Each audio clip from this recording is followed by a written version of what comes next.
Hello friends, welcome to Gayatri guides. तर या व्हिडिओमध्ये आपण डिस्कस करूया की 1 marks question, 2 marks question, 3 marks आणि 4 मार्क्स क्वेश्चनला तुम्ही किती पेजेस आन्सर लिहाल किंवा किती लाईन आन्सर लिहायचं आहे. त्यामध्ये दिलेलं असतं की इतक्या शब्दांमध्ये आन्सर लिहा. ठीक आहे, सगळ्यात पहिले बघूया की आपला जो काही 1 मार्क्स क्वेश्चन असतो तो 8 प्रश्न असतात 8 मार्क्ससाठी.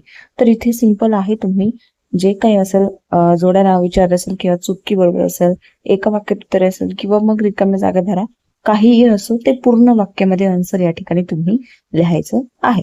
ठीक आहे, अशा प्रकारे हा फर्स्ट क्वेश्चन तुमचा असणार आहे, ज्याच्यासाठी तुम्ही किती टाइम किंवा किती वेळ कोणता आन्सर लिहायला घालवणार, किती प्रश्न किती वेळेत सॉल्व्ह करायचे हे मी तुम्हाला व्हिडिओच्या शेवटी सांगणार आहे. त्यामुळे व्हिडिओ शेवटपर्यंत नक्की बघायचा.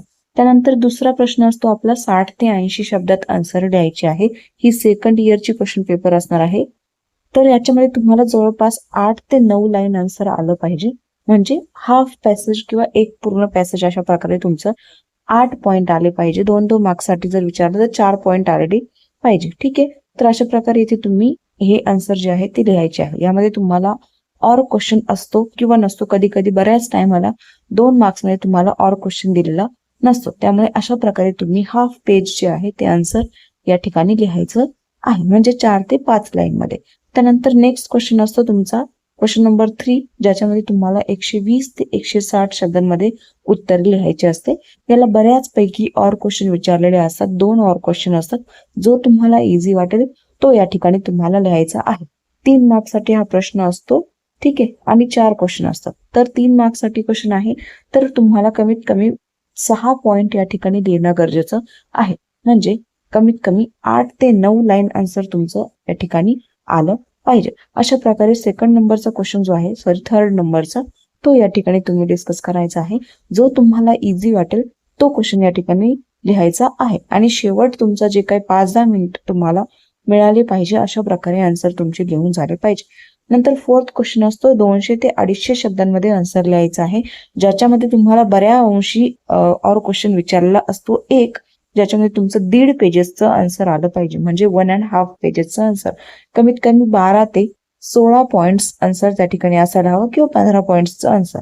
बऱ्याच वेळेस विद्यार्थी काय करतात की मोठे क्वेश्चन्स जे असतात त्याचे आन्सर खूप छोटे छोटे लिहितात आणि छोट्या प्रश्नांचे आन्सर मोठे लिहितात. तर असं करायचं नाहीये, त्यामुळे तुमचे जे काही पुढचा वेळ जो आहे तो वाया जातो. मोठ्या क्वेश्चन मध्ये तुम्हाला आन्सर लिहायला टाइम मिळत नाही, त्यामुळे असं काही करायचं नाहीये.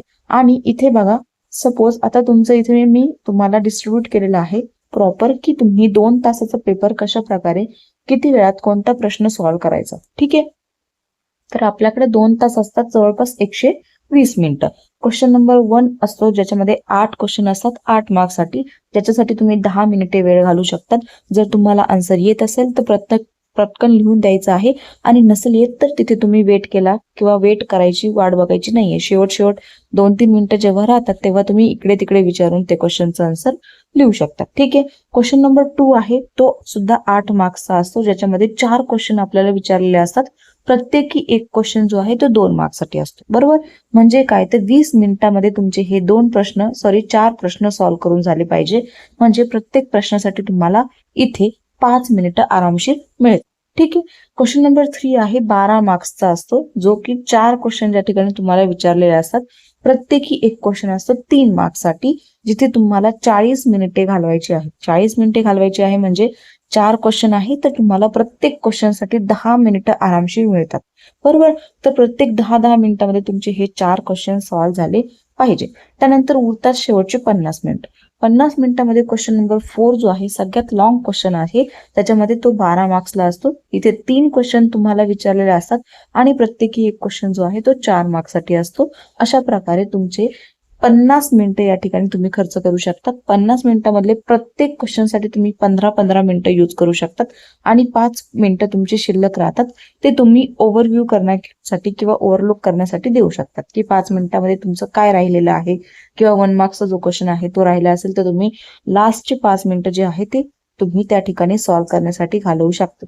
पेपरचं प्रेझेंटेशन चांगल्या प्रकारे ठेवायचं आहे, पेन्सिल वगैरे यूज करायची आहे, 2 पेन ज्याच्यात ब्लॅक आणि ब्ल्यू पेन यूज करायचा आहे. अशा प्रकारे व्यवस्थितपणे प्रेझेंटेशन करायचं आहे. खडाखोड बिलकुल करायची नाहीये. 1 मार्क्सच्या क्वेश्चन मध्ये सुद्धा खडाखोड करायची नाहीये. असे तुमचा 40 मार्क्सचा पेपर असतो, ज्या ठिकाणी तुम्हाला 20 मार्क्स पासिंगसाठी गरजेचे असतात. हे सुद्धा भरपूर वेळ सांगितलेलं आहे. 120 मिनिटं मिळतात म्हणजे भरपूर टाइम मिळतो आणि टोटल 17च प्रश्न तुम्हाला सॉल्व्ह करायचे असतात, बरोबर.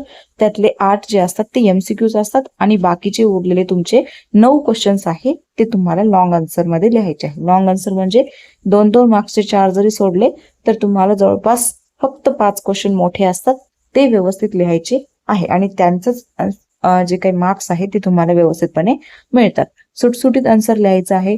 आन्सर संपलं किंवा मग उत्तर लिहून झालं की प्रत्येक उत्तरामध्ये 2 ते 3 लाईनचा गॅप सोडायचा आहे, जेणेकरून तुमची जी काही प्रश्नपत्रिका आहे उत्तरपत्रिका आहे ती व्यवस्थित दिसते.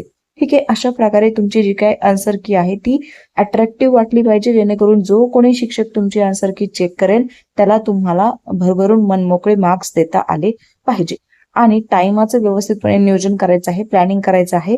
त्यासाठी तुम्हाला हँडरायटिंग मी तुम्हाला भरपूर वेळेस सांगितलंय की क्वेश्चन लिहिण्याची, आन्सर लिहिण्याची प्रॅक्टिस ठेवली तर तुम्हाला वेळ भरपूर पुरेल आणि चांगल्या प्रकारे तुम्ही आन्सर शीट जी आहे ती लिहून येऊ शकता. ठीक आहे. आज तुमचा फर्स्ट पेपर असणार आहे. आन्सर की आपल्या क्वेश्चन पेपर आपल्या टेलिग्राम चॅनलवर अपलोड करायचे आहे, जेणेकरून आपण त्याची अनालिसिस करू शकतो की कशा प्रकारे तुम्ही जे काही फर्स्ट क्वेश्चन आहे 8 मार्क्सला किती विचारले किंवा किती चुकले, किती बरोबर आले ते या ठिकाणी बघू शकतो. आणि आपण जे काही IMP क्वेश्चन्स दिलेले आहे त्यातले किती मार्क्सला विचारलं गेलेलं होतं हेही या ठिकाणी आपण बघू शकतो.